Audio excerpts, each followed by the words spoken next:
SKB Bangla টিউটোরিয়ালে তোমাদের স্বাগত। আশা করছি তোমরা প্রত্যেকেই ভালো আছো এবং সুস্থ আছো। এসএলএসটি মাদ্রাসা এবং নবম থেকে দ্বাদশ শ্রেণীর ছাত্রছাত্রীদের জন্য আমাদের এই চ্যানেল থেকে বিভিন্ন ধরনের ক্লাস দেওয়া হয়ে থাকে, তার সঙ্গে বিভিন্ন ধরনের মক টেস্টও নেওয়া হয়ে থাকে ধারাবাহিকভাবে।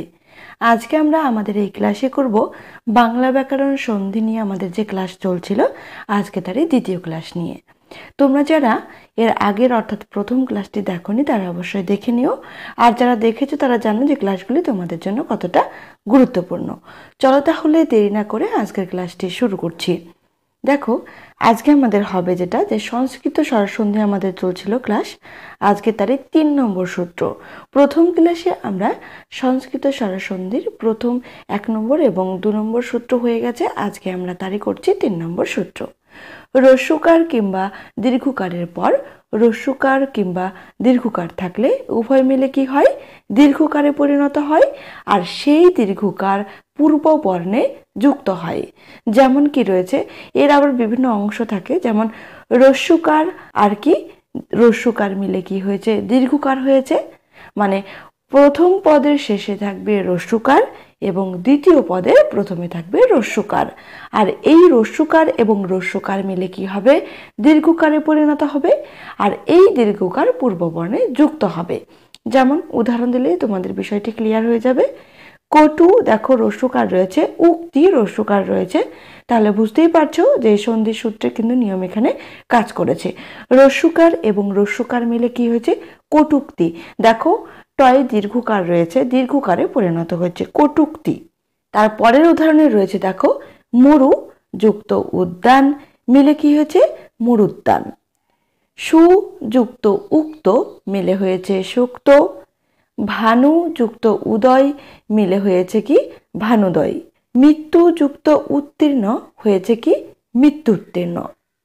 বিধুযুক্ত উদয় মিলে কি হয়েছে? বিধুদয়। সুযুক্ত উক্তি মিলে হয়েছে সুক্তি। সাধুযুক্ত উক্তি মিলে হয়েছে সাধুক্তি। মধুযুক্ত উৎসব মিলে হয়েছে মধুৎসব। এখানে দেখো প্রত্যেকটি উদাহরণের ক্ষেত্রেই রস্যকার এবং রস্যকার মিলে কি হয়েছে? দীর্ঘকারে পরিণত হয়েছে, আর সেই দীর্ঘকার পূর্ব বর্ণে যুক্ত হয়েছে। দেখো 3 নম্বর সূত্রেরই আরো একটি দ্বিতীয় অংশে যাচ্ছে আর কি। প্রথম পর্বের শেষে থাকবে রস্যকার এবং দ্বিতীয় পদ বা দ্বিতীয় পর্বের শুরুতে থাকবে দীর্ঘকার, আর এই রস্যকার এবং দীর্ঘকার মিলে কি হবে? দীর্ঘকারে পরিণত হবে, আর এই দীর্ঘকার পূর্ব বর্ণে যুক্ত হবে। যেমন কি রয়েছে লঘু, দেখো প্রথম পদের শেষে রস্যকার রয়েছে। উর্মি পরপদের প্রথমে কিন্তু দীর্ঘকার রয়েছে। লঘুযুক্ত উর্মি মিলে কি হয়েছে? লঘুর্মি, দীর্ঘকারে পরিণত হয়েছে। তনুযুক্ত ঊর্ধ্ব মিলে হয়েছে তনুর্ধ্ব। সিন্ধুযুক্ত উর্মি মিলে হয়েছে সিন্ধুর্মি। দেখো 3 নম্বর সূত্রেরই আরো একটি অংশ। দীর্ঘকার এবং রস্যকার মিলে কি হবে? দীর্ঘকার হবে, আর সেই দীর্ঘকার পূর্ব বর্ণে যুক্ত হবে। দেখো বধূ দীর্ঘকার রয়েছে প্রথম পদের শেষে, আর উদয় পরপদের প্রথমে রয়েছে রস্যকার, আর এই দীর্ঘকার এবং রস্যকার মিলে কি হয়েছে? বধূদয়, দীর্ঘকারে পরিণত হয়েছে। বধূ যুক্ত উৎসব বধূৎসব। বধূ যুক্ত উক্তি বধূক্তি। তারপরে দেখো 3 নম্বর সূত্রেরই লাস্ট অংশ, যেটা প্রথম পদের শেষে থাকবে দীর্ঘকার এবং পরপদের প্রথমে থাকবে দীর্ঘকার। এই দীর্ঘকার এবং দীর্ঘকার মিলে কি হয়েছে? দীর্ঘকারে পরিণত হয়েছে, আর সেই দীর্ঘকার পূর্ব বর্ণে যুক্ত হয়েছে। ভূ দেখো দীর্ঘকার রয়েছে ঊর্ধ্বে ভূর্ধ্বে। সরজু যুক্ত উর্মি সরজুর্মি। 4 নম্বর সূত্রে যাচ্ছি সংস্কৃত স্বরসন্ধির। অকার কিংবা আকারের পর রস্যইকার কিংবা দীর্ঘিকার থাকলে উভয় মিলে কি হবে? একারে পরিণত হবে, আর সেই একার পূর্ব বর্ণে যুক্ত হবে। যেমন কি হয়েছে? প্রথম পদের শেষে থাকবে অ এবং পরপদের প্রথমে থাকবে রস্বইকার, আর এই অ এবং রস্বইকার মিলে কি হবে, একারে পরিণত হবে, আর এই একার পূর্ব বর্ণে যুক্ত হবে। এই সূত্রগুলি তোমরা যদি মনে রাখো তাহলে কোনোদিনও সন্ধি যখন বিচ্ছেদ করতে যাবে কখনোই ভুল হবে না, সঠিক অ্যান্সার নির্ণয় করতে পারবে। যেরকম দিতেই পারে, এই ধরনের শব্দ কিন্তু তোমাদের বিভিন্ন টেট এক্সাম এবং সাবজেক্টের জন্য, এমনকি নবম থেকে দ্বাদশ শ্রেণীর ছাত্রছাত্রীর জন্য গুরুত্বপূর্ণ। যেরকম স্বেচ্ছা, পূর্ণেন্দু, এইসব শব্দ কিন্তু দিয়ে দেয়। খুবই সহজ, এবং নির্ণয় করার যদি তোমরা যে সূত্রটি যদি ভুলে যাও বা মনে না রাখো তাহলে সেক্ষেত্রে কিন্তু কঠিন হয়ে যাবে সোজা জিনিসটা। দেখো, স্বেচ্ছা স প্রথম পর্বের শেষে রয়েছে অ, ইচ্ছা পরপদের প্রথমে রয়েছে রস্বই, এই অ এবং ই মিলে একারে পরিণত হয়েছে স্বেচ্ছা। পূর্ণযুক্ত ইন্দু পূর্ণেন্দু, মানবযুক্ত ইতর মানবেতর, বলযুক্ত ইন্দ্র বলেন্দ্র, সূর্যযুক্ত ইন্দু সূর্যেন্দু, শুভযুক্ত ইচ্ছা শুভেচ্ছা, নরযুক্ত ইন্দ্র নরেন্দ্র, মানবযুক্ত ইন্দ্র মানবেন্দ্র, পুষ্পযুক্ত ইন্দু পুষ্পেন্দু, শুভযুক্ত ইন্দু শুভেন্দু, পঞ্চযুক্ত ইন্দ্রিয় পঞ্চেন্দ্রিয়, দেবযুক্ত ইন্দ্র দেবেন্দ্র, সূর্যযুক্ত ইন্দ্র সূর্যেন্দ্র। প্রত্যেকটি সন্ধি বিচ্ছেদের ক্ষেত্রে দেখো উদাহরণগুলিতে কি রয়েছে, প্রথম পদের শেষে কি রয়েছে, অ রয়েছে, আর পরপদের প্রথমে রস্বইকার রয়েছে। আর পরে কি হয়েছে, এই অকার এবং রস্বইকার মিলে একারে পরিণত হয়েছে, আর এই একার আবার পূর্ববর্ণে যুক্ত হয়েছে।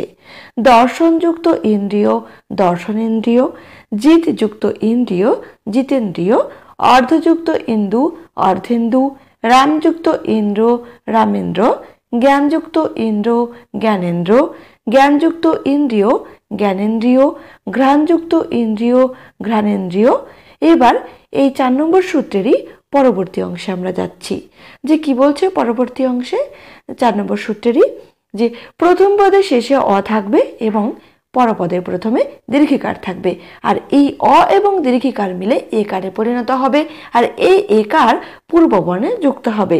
যেমন রাজ্য, অ রয়েছে মানে প্রথম পদের শেষে, আর ঈশ্বর দেখো পরপদের প্রথমে দীর্ঘিকার রয়েছে, মিলে কি হয়েছে, একারে পরিণত হয়েছে রাজ্যেশ্বর। ভবযুক্ত ইস ভবেশ, অপযুক্ত ইক্ষা অপেক্ষা, ঋষিক যুক্ত ইস ঋষিকেশ, ধনযুক্ত ঈশ্বরী ধনেশ্বরী, রাসযুক্ত ঈশ্বর রাসেশ্বর, যোগযুক্ত ঈশ্বর যোগেশ্বর, যজ্ঞযুক্ত ঈশ্বর যজ্ঞেশ্বর, দনুজযুক্ত ঈশ্বর দনুজেশ্বর, সত্যযুক্ত ঈশ্বর সত্যেশ্বর, কমলযুক্ত ইস কমলেশ, জ্ঞানযুক্ত ইস জ্ঞানেশ, জ্ঞানযুক্ত ঈশ্বরী জ্ঞানেশ্বরী, প্রাণযুক্ত ঈশ্বর প্রাণেশ্বর, জলযুক্ত ঈশ্বর জলেশ্বর, বীরযুক্ত ঈশ্বর বীরেশ্বর, দিনযুক্ত ইস দীনেশ, দিনযুক্ত ইস দীনেশ। দেখো এখানে দীনেশ বানানে প্রথমটা রয়েছে রস্বইকার এবং দ্বিতীয়টা রয়েছে দীর্ঘিকার, এটা কিন্তু একটু খেয়াল করবে। নাগযুক্ত ঈশ্বর নাগেশ্বর, বিশ্বযুক্ত ঈশ্বরী বিশ্বেশ্বরী, সুরযুক্ত ঈশ্বরী সুরেশ্বরী, ভুবনযুক্ত ঈশ্বর ভুবনেশ্বর, ভুবনযুক্ত ঈশ্বরী ভুবনেশ্বরী, হৃদয়যুক্ত ইস হৃদয়েশ। দেখো এখানে অনেকগুলি উদাহরণ তুলে ধরার চেষ্টা করা হয়েছে, এই জন্যই যাতে তোমরা এই ক্লাসগুলি করার পাশাপাশি তোমাদের এই শব্দগুলি সম্পর্কে পরিচিত হয়ে যাও সন্ধি বিচ্ছেদের ক্ষেত্রে, আর এখান থেকেই যাতে তোমরা কমন পেয়ে যাও। আশা করছি এখান থেকেই তোমরা কমন পেয়ে যাবে। পরবর্তী অংশ দেখো 4 নম্বর সূত্রেরই চলছে। প্রথম পদের শেষে থাকবে আ এবং পরপদের প্রথমে থাকবে রস্বই, আর আ এবং এই রস্বই মিলে একারে পরিণত হবে, আর এই একার পূর্ববর্ণে যুক্ত হবে।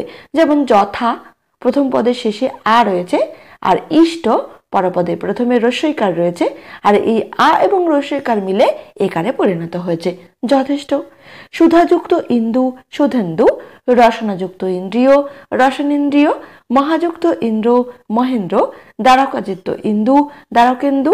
তারপরে দেখো পরবর্তী আরো একটি অংশ আমরা করছি 4 নম্বর সূত্রেরই, যে প্রথম পদের শেষে আকার থাকবে এবং পরপদের প্রথমে দীর্ঘিকার থাকবে, এর আকার এবং দীর্ঘিকার মিলে একারে পরিণত হবে, আর এই একার পূর্ববর্ণে যুক্ত হবে।